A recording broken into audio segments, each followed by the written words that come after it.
All right, so hello everybody. Thanks everyone for joining my talk. This is actually my first talk at a virtual conference, so I'm pretty excited. And my talk is about why exception handling with Kotlin Coroutines is hard and how to actually master it. I think exception handling with Kotlin Coroutines is one of the hardest parts when you learn coroutines. And in this talk, I want to shed some light on the subject, and I want to explain it in a simple and approachable way, hopefully. So my name is Lukas Lechner. I'm an Android freelancer, but I'm also an online instructor nowadays. So I'm creating a lot of educational content online. And my newest course about coroutines on Android will be released soon. But let's now jump into the subject. And I want to start with exceptions in general. So here you can see a simple JVM main function in which we have some code that throws an exception. And of course, if we run this app, we get a crash and the exception will be logged out to the console. And this is because, well, the exception is not handled anywhere, and therefore it's passed to the thread's uncaught exception handler. And this one usually terminates the app and prints out the exception. This is a JVM main function, and most of my examples are actually just JVM main functions, but it's pretty similar to Android. On Android, the app crashes, and logcat also prints out the exception. So how can we fix this? We can fix this by simply using a try catch, of course. We put the code that is throwing that exception into the try block, and then the exception enters the catch block, and therefore we're able to actually handle the exception. This also works if the exception is thrown in a regular function. So if the exception is thrown there, but not handled, then the function actually rethrows this exception, and therefore we are able to handle the exception on the call side with a try catch. So in this example, we are also able to handle the exception. So actually pretty simple. Exceptions in general are thrown at some point, then they are thrown up the call stack until they are handled with a try catch at some point. But if they're never catched, they are passed to the thread's uncaught exception handler, and then the app is usually terminated. Exceptions are much more interesting when they happen in coroutines. So let's have a look at another code example in which we have a root scope, which is a coroutine scope. And on this root scope, we launch a new coroutine. And in this coroutine, we simply throw an exception. And if we execute this main function, as expected, the app will crash and the exception will be logged out. And this is pretty much expected because, well, we throw an exception, we don't handle it, and therefore the app crashes. What we can do against this, of course, again, just use try catch in order to handle the exception, and problem solved. When the exception is not thrown directly in the coroutine, but in a suspend function, then the suspend function behaves similar to a regular function in the sense that it also rethrows the exception. And as you can see here, we are also able to handle the exception on the call side with a try catch. So actually pretty simple. So why am I actually talking 40 minutes about this topic if it's that simple, you might ask. But well, let's put the exception back into a coroutine, and let's do something interesting in our try block and launch a new coroutine in our try block. And this coroutine actually then throws the exception. And I give you some moments to think about yourself. What do you think will happen when we run this program?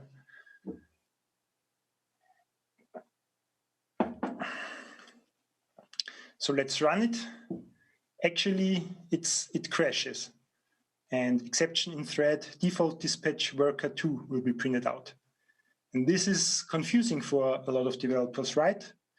Because coroutines really promise us that we are able to use conventional code constructs, like the try catch here, to write asynchronous code. And here we are clearly throwing an exception inside our try block, but this exception isn't passed to the catch block, and we are not able to handle it with a try catch construct actually. And yeah, in order to understand what's really happening here, we have to take a look at the job hierarchy. So as you probably know, coroutines have this new innovative feature called structured concurrency. And in order for some mechanisms of structured concurrency to work, the CoroutineScope and all coroutines that we launch in that scope form a hierarchy. And for our code example here, we have the following hierarchy. So on the top, we have the job of the root scope. And then we launch another coroutine in that scope. So we have a child job, which is the job of the coroutine that is started with launch. And then we start another child coroutine. And this one is also the child job of the other coroutine. And in this child coroutine, we now throw a new exception. But what does this mean? Well, it means that the child coroutine completes exceptionally. And the important thing to understand here is when a coroutine completes exceptionally, then the exception is not rethrown like a regular function. So the launch block here isn't like rethrowing the exception. Otherwise, we would be able to handle it with a try catch. Instead, the coroutine, as I said, completes exceptionally, and this exception is passed up the job hierarchy, which also leads to a failure of the root coroutine. And if the root coroutine uses an ordinary job, then also all other child coroutines will be cancelled. And in turn, the exception will also be propagated up to the root scope. And since we are nowhere handling this exception, it is passed to the thread's uncalled exception handler, and therefore our app crashes. So the big question now is, how can we actually handle exceptions that are propagated up the job hierarchy? Well, we can simply use a CoroutineExceptionHandler. But how can we actually install one? Well, as you probably know, every coroutine and every coroutine scope has a coroutine context. And in this coroutine context, there are several context elements. And context elements add some additional technical information to our coroutine or to our coroutine scope. And some of the context elements are the dispatcher, the coroutine's job, the coroutine's name, but also the exception handler. So the answer is basically, if we want to install an exception handler, coroutine exception handler, we have to add it as a context element to either a coroutine or a coroutine scope. If you want to see some code, you can see here that we can create a coroutine exception handler by calling the coroutine exception handler function.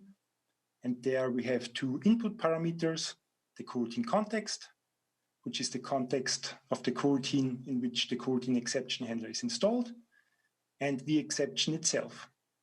And in the Lambda, you can handle your exception. In our case, and in our future examples, I will just print out that we handled the exception in the coroutine exception handler. So let's go back to our code example. And there our child coroutine fails. So let's install a coroutine exception handler. And where should we install it? Well, simply in the child coroutine, we could install it, right? So we can pass a context element to the launch coroutine builder, and therefore we can install the coroutine exception handler in there.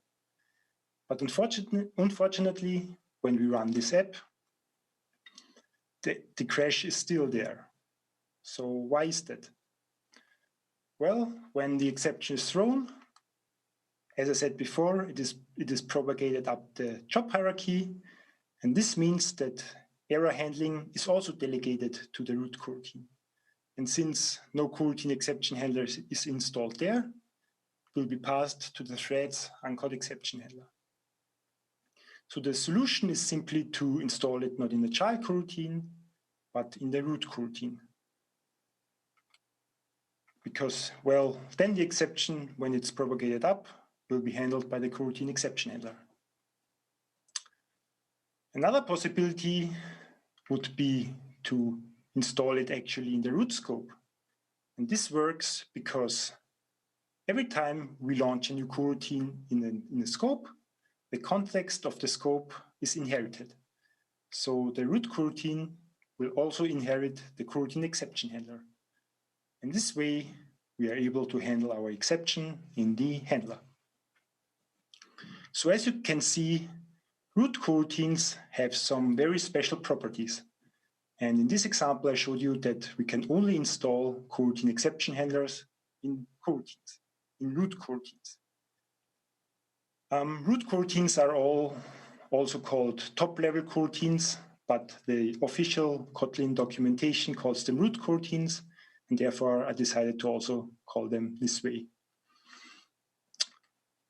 All right, so you now know the two ways we have to handle exceptions in Kotlin coroutine code.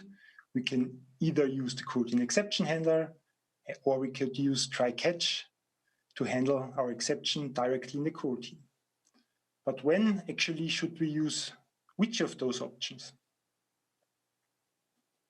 Well, when you read the documentation of the coroutine exception handler, you will read that it should be used as a last resort mechanism for global catch-all behavior. And this means that if you install it in a scope or in a root coroutine, then every time a child coroutine fails, we're able to catch this behavior, this exception. And this is meant by global catch-all behavior. The problem is when the exception gets to the coroutine exception handler that the coroutine is already completed. So we aren't able to recover from the exception. Some examples for using the coroutine exception handler are to use it in order to log exceptions to your crash reporting tool, or to simply show an error message to your user. You shouldn't, of course, install an empty exception handler just in order so that your child coroutines won't lead to a crash of your applications. This would be like an empty catch block, and potential issues would get noticed for a long time. Would get unnoticed, for a long time. Now let's have a look at try-catch. We can use try-catch to handle the exception directly in the coroutine, and therefore we have the possibility to recover. So some examples for try-catch would be to retry the operation. For example, when a network request fails, we could retry it there, or we could also perform some other arbitrary operations, like if the network request fails, then load the data from the database. However, when we use try-catch, there are two important aspects we need to keep in mind and we need to consider. And the first one is to always keep the cancellation mechanism of structured concurrency in mind. What do I mean by that? Well, I want to explain this with a new code example in which we have a root scope in which we launch a root coroutine. And in this root coroutine, we launch two async child coroutines. And each of these two coroutines performs a network request. And then we store the result of the network request in its own variable. And then we await the result and we display it to the user. And the important thing of this example to know is that we only want to show something to the user in case when both network requests are successful. So we don't want to show like only partial data when one of those network requests fails. So the hierarchy for this example looks like this. At the top, we have the root scope. Then we have the launch root coroutine. and the two async coroutines. And this code for now works fine, because when the first network request fails, then our async child coroutine will fail, which would propagate the exception to the launch coroutine, root coroutine, which would also fail and also cancel itself. And because of the cancellation mechanism of structured concurrency, whenever a parent job gets canceled, also the child coroutine will be canceled. And this means as soon as network request 1 fails, the second coroutine will be canceled and the user will see an error message. However, we might have a requirement that we now want to log every exception when network request 1 fails. And we could think, yeah, well, simply use try catch and handle the exception with a try catch. So whenever the exception enters the catch block, we're going to log the exception, and then we return null as a result. But here we have introduced a problem, because now when network request 1 fails, then the child coroutine actually won't complete exceptionally, because the exception will be handled in the catch block. And this means that, well, the first coroutine completes normally and the second coroutine keeps on running. And as I said before, we only want to show data to the user if both network requests are successful. So in this code snippet, we have a problem, because the second coroutine continues to run even though when the first network request failed. So a solution to this problem would be to simply create a CoroutineExceptionHandler and install it in the root coroutine.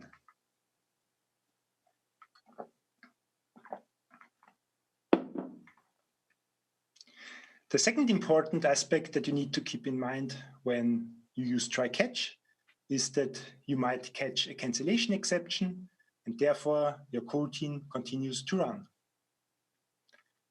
So therefore I have another code example in which we launch a new coroutine and store the job of the coroutine in its own object.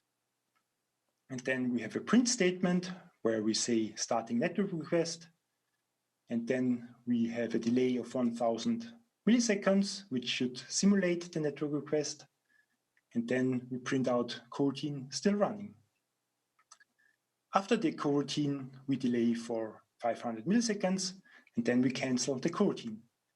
So we're basically canceling the coroutine while the network request is still in flight.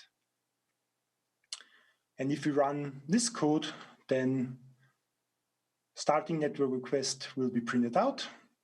And after 500 milliseconds, the delay function will throw a cancellation exception. And this means that this coroutine completes exceptionally and stops its execution.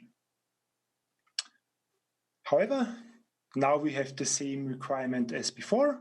We want to log every exception that occurs in our network request. So, well, we could think to implement this with a try catch. So let's put the network request into the try block, and in the catch block, we actually print out that we caught the exception, and there we will also log the exception. But unfortunately, we again introduced a problem by using try catch here, because now when we run this app, then at first starting network request will be printed out, then the network request will start to run, and after 500 milliseconds we will catch the job cancellation exception, but coroutine still running will also be printed out, because we basically caught the cancellation exception, and therefore the coroutine continues to run. And this leads to, of course, wasted device resources, and in more severe situations, it could even lead to crashes. How can we fix this? Well, we can simply only catch the HTTP exceptions. Then, well, cancellation exceptions wouldn't be caught, and the coroutine would complete exceptionally, or we could basically rethrow the cancellation exception in case we receive one in our catch block. All right, let's move on. The next subtopic I want to talk about is the exception handling differences of coroutines that are started with launch and coroutines that are started with async. So in the examples up until now, I only used launch to start new root coroutines. And as a reminder, if a launch coroutine fails, then the exception is propagated up the root to the root scope. And when a coroutine exception handler is installed, then it is handled by it.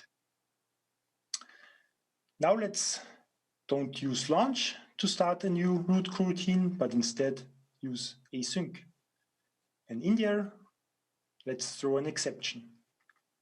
And now when we run this app, then actually we have no output. And this is also interesting, right? Because what happens with the exception? So let's have a look at the job hierarchy. The async coroutine fails, and the exception here will also be propagated to the root scope. And if the root scope uses an ordinary job, then it would cancel itself and also other root coroutines. But the difference for async root coroutines is that the exception won't be passed to a coroutine exception handler, but instead it will be encapsulated in the deferred object. So deferred is actually a special kind of job, which is a job with a result value. So basically we are using async every time we need to get a certain result from our coroutine. And as I said, the exception is encapsulated in the deferred object, and it will be rethrown when we call await on it. So let's call await on it, but first we extract the result in its own variable, and then we call await on this variable. However, we cannot simply call await because it is a suspend function, and we can only call suspend function from a coroutine, and therefore launch another root coroutine, and now await will throw an error. In order for us to handle the error, we can either use a try catch if we want to maybe recover from the exception, but we can also install a coroutine exception handler and install it in the root coroutine. Now let's talk about async child coroutines, because this is also quite interesting. And in this example, we now use launch to start a new root coroutine and async to start a new child coroutine. And now when we run, and yeah, the async child coroutine throws an exception. And when we run this specific example, then yeah, here you can see the job hierarchy. And if we run this example, then you see the app now crashes. And that's interesting because before async was a root coroutine, and there basically we had now no output. But here async is a child coroutine, and now we have a crash. Why is that? Well, the exception in the async coroutines, async coroutine leads to the coroutine to complete exceptionally, which again results into the exception propagation up the job hierarchy. So the exception is propagated up until the root scope. And what happens then is that it is checked if the root coroutine was either started with launch or with async. And in this case, we used launch, and therefore it would be passed to a coroutine exception handler. But since we didn't install a coroutine exception handler here, it will be passed to the thread's uncalled exception handler, and this one will print out the exception. All right, the next thing I want to talk about is about scoping functions and exception handling. And let's start with the scoping function CoroutineScope. So you can remember on this example in which it was one of the very first example in which we use a try catch. And in the try block, we launch a new coroutine, which throws an exception. And as you can remember, this example crashed and the exception was logged out. However, when we now surround the launch block with the coroutineScope, then something interesting happens, because now we are able to handle the exception. So CoroutineScope actually rethrows all exceptions of coroutines that are started directly in its scope. And therefore, we can use try catch to handle the exception. Here I have it again. CoroutineScope rethrows uncaught exceptions of its child coroutine, and so we can handle them with a try catch. The most common use case for the CoroutineScope scoping function is actually in suspend functions, because sometimes we want to start new coroutines in a suspend function, and therefore we need access to a CoroutineScope. And in order to get the access to the CoroutineScope that calls the suspend function, we can use the CoroutineScope scoping function. And it's important for you to know that every time you use such a suspend function, you can simply use try catch on the call side to handle the exception. The other scoping function, which I now want to talk about, is the supervisorScope, because this one is also pretty interesting when it comes to exception handling. supervisorScope creates a new independent child scope in our job hierarchy. So let's have a look at another code example. Here we launch a new coroutine on the root scope, and then we launch another child coroutine, and then we use the supervisorScope scoping function to basically open up a new supervisorScope. And in this supervisorScope, we launch two new coroutines. And as you can see in the job hierarchy, we now have installed a new supervisor job in our job hierarchy. And this means that we actually created a new independent subscope in our job hierarchy. So what does independent mean? Well, when one coroutine fails, then the exception is again propagated up to the supervisorScope, but it is not propagated up any further. So the exceptions stay in our supervisorScope, and therefore we have to handle the exceptions inside our supervisorScope. So the scope is not completely independent. Of course, there's still a connection to the root scope, and if the root scope will be cancelled, then the cancellation signal will be transmitted to the supervisorScope as well, and so the supervisorScope will also be cancelled. But let's now back to exception handling. So when one coroutine in the supervisorScope fails, we have to install a CoroutineExceptionHandler in one of our coroutines. However, before I said that we can only install a CoroutineExceptionHandler in root coroutines, but these are child coroutines, right? Well, coroutines that are started directly in the supervisorScope are actually also root coroutines. And therefore, we are able to install a CoroutineExceptionHandler in them. All right, the title of my presentation promises you to master Kotlin coroutines and exception handling in them. And now I want to just recap my presentation and give you 5 points that you need to keep in mind. And then I think you're able to master exception handling and are able to write proper exception handling code in your applications.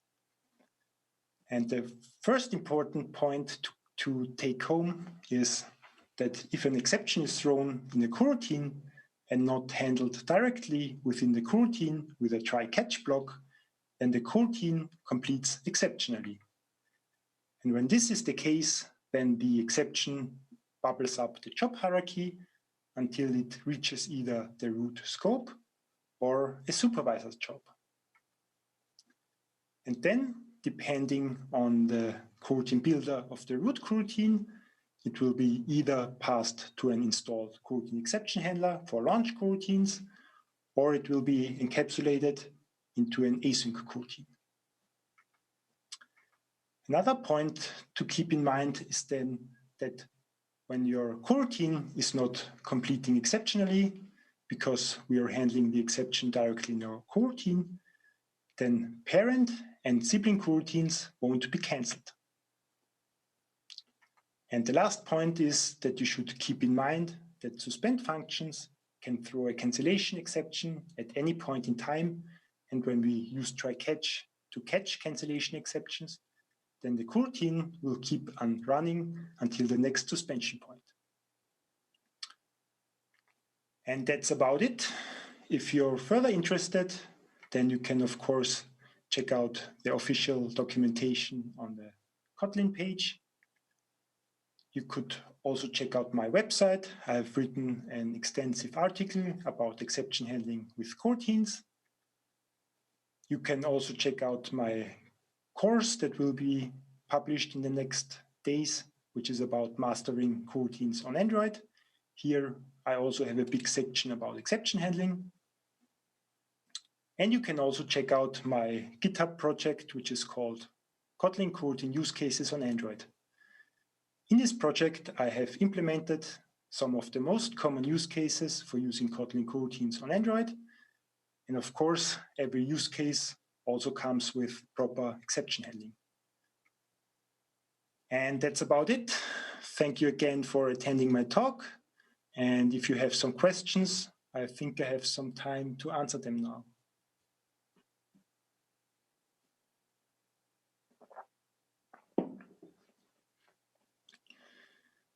Okay, first one is not really a question. Thumbs up for the visualization you have created, made things extremely easy to understand. Yeah, thank you. Exception handling also clicked at the point when I created like job hierarchies for my code examples. And then I thought about how exceptions are propagating upwards and stuff like that. So it really helps, yes. Can you share the presentation afterwards? Of course. I will put a link in the talk platform, or I don't know how it's called. Great talk, but after looking on all these cases, don't you think that the exception handling is a valid reason not to migrate from Rx Java to coroutines?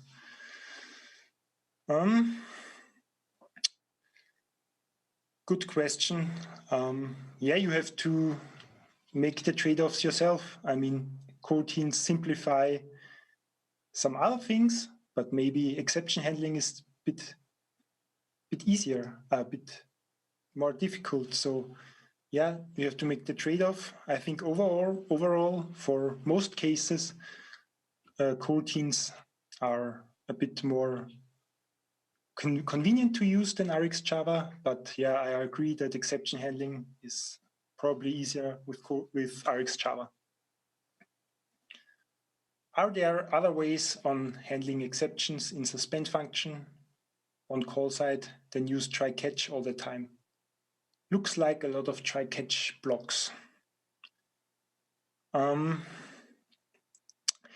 mean, Kotlin in general recommends to not use try-catch too much in general application code, but instead they recommend to hide them basically in some helper functions where you have the try-catch in some convenience function. But if you write your own convenience function with try-catch, then you need to make sure that you rethrow cancellation exceptions, because otherwise, yeah, your coroutine will continue to run when you catch the cancellation exception. All right, I have an extension on the global scope class execute that will create a handler for logging and then calling the launch method with the custom execute call. Is this advisable? I would suggest that you contact me maybe on Twitter or so and show me the code example, then I can have a look. I will have a closer look later. Next question is, since Flow contains catch operator to handle exceptions, still make sense to try catch in CoroutineScope? Yeah, that's a good question. I have really not much experience with Flow, and therefore I cannot say anything about it, unfortunately. Question about one of your examples. Did the example with the async coroutine inside the launch coroutine allow the exception propagate up because the launch coroutine automatically launched the deferred job?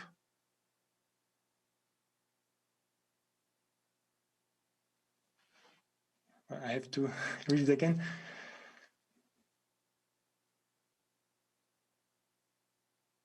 So for async coroutines, I think it's a common misconception that for async coroutines that we think that the exceptions are never propagated up, but they actually have to be propagated up, because as soon as one async coroutine fails, we want to cancel other siblings. And yeah, that's actually the reason why it propagates up. How to easily switch from RxJava to Kotlin Coroutines?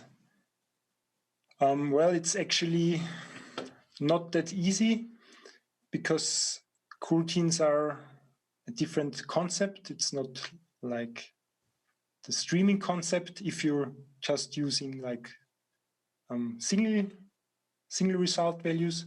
So it's kind of different to RxJava. But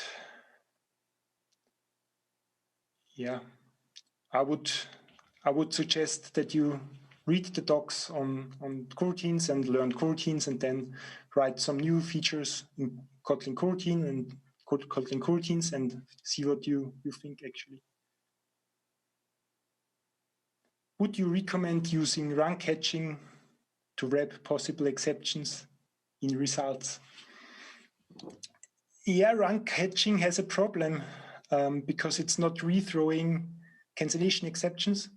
Therefore, you actually should use your custom run catching function if you want to use one.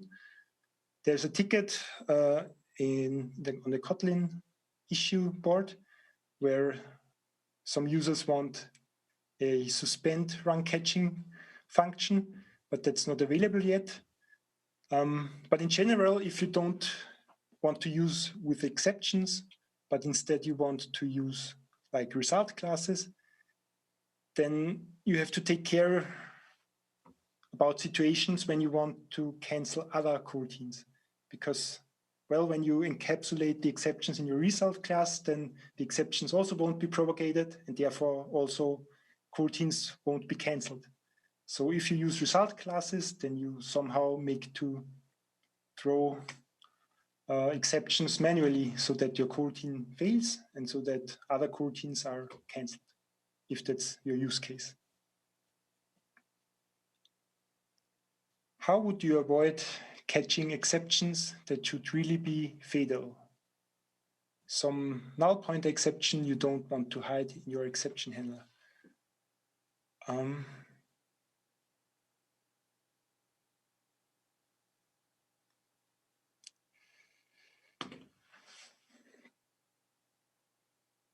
Probably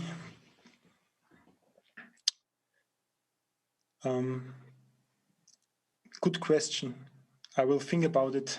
I have no answer yet.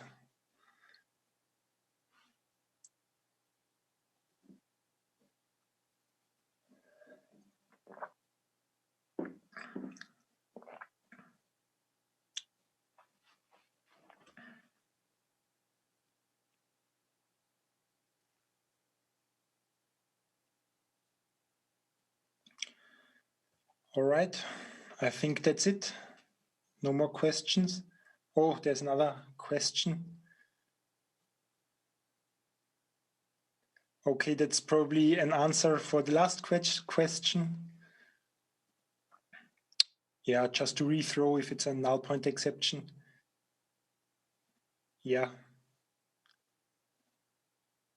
But usually, I mean, if you use coroutine exception handlers are often used for logging stuff like null pointers. So with your crash reporting tool, for instance, because, and yeah, you could report them there with a coroutine exception handler.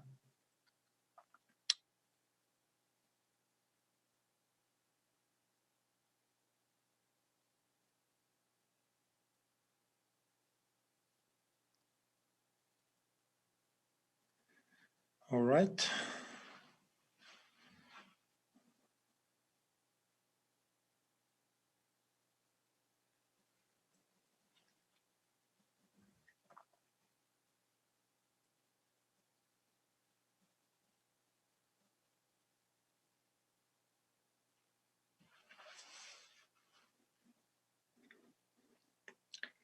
No more questions. Okay, another question. Any comments how this compares to arrow effects? I'm sorry, I don't know arrow effects.